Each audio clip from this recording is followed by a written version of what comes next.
ஒரு வார்த்தை சொல்லும் கர்த்தாவே, என் வாழ்க்கையெல்லாம் செழிப்பாகுமே. ஒரு வார்த்தை சொல்லும் கர்த்தாவே, என் வாழ்க்கையெல்லாம் செழிப்பாகுமே. ஆண்டவராகிய இயேசு கிறிஸ்துவின் இனிதான நாமத்திலே ஒரு வார்த்தை சொல்லும் கர்த்தாவே என்ற தியான நிகழ்ச்சிக்கு உங்களை அன்புடன் வரவேற்கிறோம்.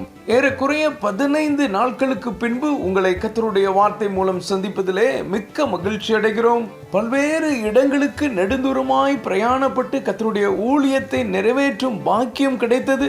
அந்தந்த இடங்களிலே கர்த்தருடைய வார்த்தையை ரெக்கார்ட் செய்வதற்கான வாய்ப்புகள் இல்லாத காரணத்தினாலே கர்த்தருடைய வார்த்தையை பதிவிட இயலவில்லை. தொடர்ந்து எங்களுக்காக ஜெபித்துக் கொள்ளுங்கள். நாங்கள் மொத்தமாக கர்த்தருடைய வார்த்தையை பிரசங்கித்து வைத்துக்கொண்டு ஒவ்வொரு நாளும் பதிவிடுவதில்லை. அந்தந்த நாளுக்குரிய கர்த்தருடைய வார்த்தையை அந்தந்த நாளிலே நாங்கள் பதிவிடுவதனாலே எங்களால் முடியாமல் போய்விட்டது. தயவு செய்து பொறுத்துக் கொள்ளுங்கள். கர்த்தருடைய கிருபையும் சமாதானமும் உங்கள் குடும்பங்களிலே பெருகுவதாக. செப்பனியா 3ஆம் அதிகாரம் 16ஆம் வசனம். அந்நாளிலே எருசலேமை பார்த்து பயப்படாத என்றும் சீயோனை பார்த்து உன் கைகளை தளர விடாத என்றும் சொல்லப்படும். கிறிஸ்துவுக்குள் மிகவும் அன்பான தேவனுடைய பிள்ளைகளே, கர்த்தர் இந்த நாளிலும் நமக்கு தரும் ஆசீர்வாதமான வார்த்தை என்னவென்றால், பயப்படாதே, உன் கைகளை தளர விடாதே. கர்த்தருடைய பிள்ளைகளாகிய நாம் பல வேளைகளில் தளர்ந்து போய்விடுகிறோம். நாம் நினைத்த காரியம் நடக்காத போதும், நாம் எதிர்பார்த்த விஷயம் கிடைக்காமல் போகும்போதும், தோல்வியை சந்திக்கும் போதும், சரீரம் பலவீனப்படும் போதும் மனதளவில் தளர்ந்து போய்விடுகிறோம். கைகள் கால்கள் தளர்ந்து போய்விடுகிறது. அப்புறம் எந்த ஒரு காரியத்தையும் செய்ய முடியாமல் அங்கேயே நின்று விடுகிறோம். இது ஒரு வகையான பிசாசின் தந்திரம். உங்களையும் என்னையும் மனதளவில் உடலளவில் தளர்ந்து போக செய்து எந்த ஒரு காரியத்தையும் செய்ய விடாமல் தடுத்து நிறுத்துவதே அவனுடைய திட்டம். அவனுடைய சதியை புரிந்து கொள்ளுங்கள். சோர்ந்து போகாதிருங்கள். கர்த்தர் உங்களை பலப்படுத்துவார். உங்கள் தோல்விகளை ஜெயமாக்குவார். நீங்கள் எதிர்பார்த்த காரியம் மாத்திரமல்ல, எதிர்பாராத நல்ல காரியங்கள் உங்கள் வாழ்க்கையில் நடக்கும். ஏசாயா 35ஆம் அதிகாரம் 3ஆம் வசனம் இப்படியாக சொல்கிறது, தளர்ந்த கைகளை திடப்படுத்தி தள்ளாடுகிற முழங்கால்களை பலப்படுத்துங்கள். ஆம் கர்த்தருடைய பிள்ளைகளே, தளர்ந்து போன உங்கள் கைகளை திடப்படுத்துங்கள். தள்ளாடுகிற உங்கள் முழங்கால்களை பலப்படுத்துங்கள். உங்கள் மனதை தளர விடாதிருங்கள். இன்றைக்கு கர்த்தர் உங்களுக்கு அற்புதம் செய்வார். இதுவரை நடக்காத காரியம் நடக்கும். கர்த்தரை விசுவாசியுங்கள். நம் எல்லாருக்கும் தெரிந்த ஒரு சம்பவம் வேதாகமத்தில் உண்டு. யாத்ராகமம் 17ஆம் அதிகாரம் 12ஆம் வசனத்தை நாம் வாசிப்போம். மோசேயின் கைகள் அசந்து போயிற்று. அப்பொழுது அவர்கள் ஒரு கல்லை கொண்டு வந்து அவன் கீழே வைத்தார்கள். அதன் மேல் உட்கார்ந்தான். ஆரோனும் ஊரும் ஒருவன் ஒரு பக்கத்திலும் ஒருவன் மறுபக்கத்திலும் இருந்து அவன் கைகளை தாங்கினார்கள். இவ்விதமாய் அவன் கைகள் சூரியன் அஸ்தமிக்கும் வரைக்கும் ஒரே நிலையாய் இருந்தது. இங்கே அமலேக்கியர் இஸ்ரவேலரோடு யுத்தம் பண்ண வருகிறார்கள். மோசே யோசுவாவை அவர்களோடு யுத்தம் பண்ண அனுப்பி வைத்துவிட்டு மலை உச்சியில் தேவனுடைய கோலை பிடித்து கொண்டு நிற்கிறார்.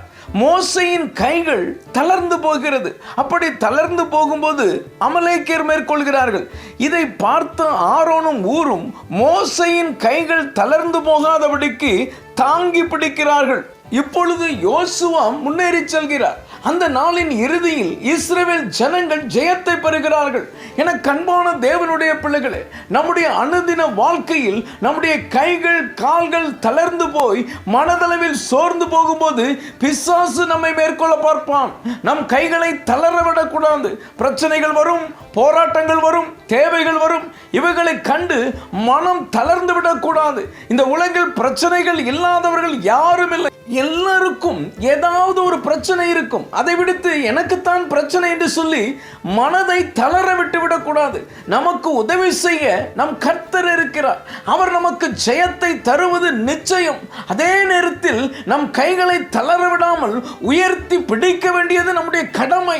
மோசேயோடு ஆரோனும் ஊரும் இணைந்து செயல்பட்டது போல நாமும் குடும்பமாக அல்லது குழுவாக இணைந்து ஜெபிக்கும் போது சத்ருவினுடைய சதிகளை நாம் முறியடிக்க முடியும். சோர்ந்து போகாதிருங்கள். இன்றைக்கு மனதளவில் பாதிக்கப்பட்டிருக்கிற உங்களை கர்த்தர் பலப்படுத்துவார். நீங்கள் நினைத்த காரியம் நடக்கும். பயப்படாதிருங்கள். உங்கள் கைகளை தளர விடாதிருங்கள். ஜெபிப்போம். அன்பின் பரலோக பிதாவே, இந்த நல்ல நேரத்துக்காய் நன்றியோடு துதிக்கிறோம், ஸ்தோத்தரிக்கிறோம். பயப்படாதே, உன் கைகளை தளர விடாதே என்று சொல்லி நீர் எங்களோடு பேசினதற்காக நன்றி தகப்பனே. மனதாலும் உடலாலும் பாதிக்கப்பட்டவர்களாய் இந்த வார்த்தைகளை கேட்டுக்கொண்டிருக்கிற பிள்ளைகளை திடப்படுத்துவீராக, பலப்படுத்துவீராக. உம்முடைய பிள்ளைகளுக்கு வேண்டிய கிருபைகளை தந்தருளுவீராக. இயேசுவின் மூலம் ஜெபிக்கிறோம் நல்ல பிதாவே. ஆமென், ஆமென். இன்றைய கேள்வி, மோசேயின் கைகளை தாங்கி பிடித்தவர்கள் யார்? ஏ யோசுவா காலேப், பி ஆரோன் ஊர், சி யோசுவா ஆரோன், டி யோசுவா ஊர்.